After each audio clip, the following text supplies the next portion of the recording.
கதை எழுதுறவங்க, பாரதி ராஜா சார், கவுண்டமணி, பாரதி ராஜா, பாக்கியராஜ், மனோபாலா.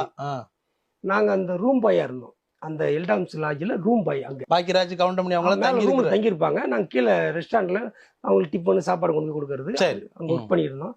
என் கூட இன்னொருத்தர் ஜெயராமன், ரஜினி சார் கிட்ட தெரியும் எல்லாத்தையும். ஆமா, எல்லாருக்கும் தெரியும். ஜெயராமன் அவர்களே தெரியும். எனக்கு 2 பேரும் ஒன்றா ஒர்க் பண்ணிட்டு இருந்தோம் சார். அப்படியே ட்ராவல் பண்ணிட்டு இருக்கும்போது நிறைய படம் அங்கே வந்து கதைவசனம் கலைமணி சார், தூயவன், இந்த மாதிரி நிறைய ப்ரொடியூசர் ஆர் சுந்தரராஜன், பயணங்கள் முடியுதல் அங்கே தான் எழுதினாங்க. அங்கே தான் உருவானது பயணங்கள் முடியுதில்லை.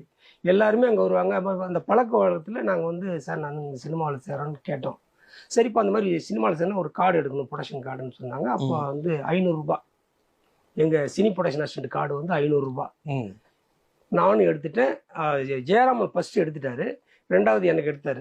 எனக்கு எடுத்து கொடுத்தாரு. அப்படியே ட்ராவல் பண்ணும்போது சின்ன சின்ன படங்கள் அப்படியே ஒர்க் பண்ணிக்கிட்டு இருந்தோம். அங்கே வேலை செஞ்சுக்கிட்டே சின்ன சின்ன படம் ஒர்க் பண்ணிக்கிட்டு இருக்கும்போது அறிமுகம் இல்லை, ப்ரொடக்ஷன் அசிஸ்டன்ட் கொஞ்சம் அறிமுகம் இல்லாமல் தூயவன்றவர் கதைவாசனம் எழுதுவார், தேவர் பிலிம்ஸில் உங்களுக்கு. ஆமாம் தெரியும். அவர் வந்து ஜெயராமனை கொண்டு போய் ரஜினி சாருக்கு ஒரு ஆள் தேவைப்படுது அசிஸ்டண்ட், என்ன மாதிரி. நான் எப்படி விஜய் சார் அசிஸ்டண்ட் தேவைப்படுதுன்னு என்ன கேட்டார் ஃபஸ்ட்டு.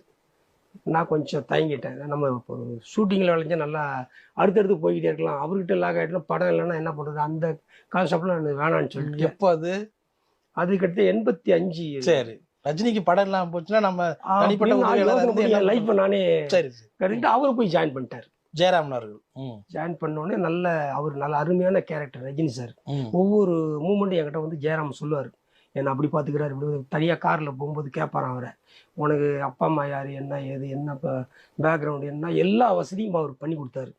வீடு எடுத்து கொடுத்தாரு. ஏன்டா நீ மிஸ் பண்ணிட்டே அப்படின்னு என்ன அப்படியே சொன்னபோது